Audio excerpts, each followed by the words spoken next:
লুকরচিত মঙ্গল সমাচার 9 অধ্যায় 18 থেকে 22। যিশু যখন একা একটি জায়গায় প্রার্থনা করছেন, সঙ্গে রয়েছেন তার শিষ্যেরা। সেই সময় তিনি তাদের এই প্রশ্ন করলেন, ওই যে যারা এসে ভিড় করে, আমি কে এই বিষয়ে তারা কি বলেন?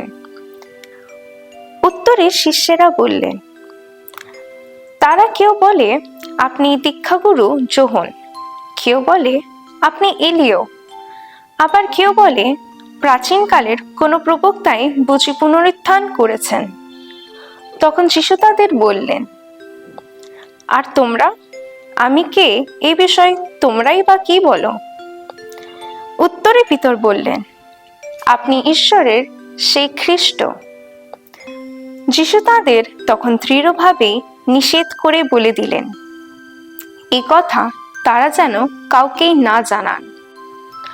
তারপর তিনি বললেন, মানবপুত্রকে বহু যন্ত্রণা ভোগ করতে হবে, প্রবীণদের ও প্রধান যাজকদের দ্বারা এবং শাস্ত্রীদের দ্বারা তাকে প্রত্যাখ্যাত হতে হবে, তাকে নিহত হতে হবে, তারপর তৃতীয় দিনে তাকে পুনরুত্থিত হতে হবে।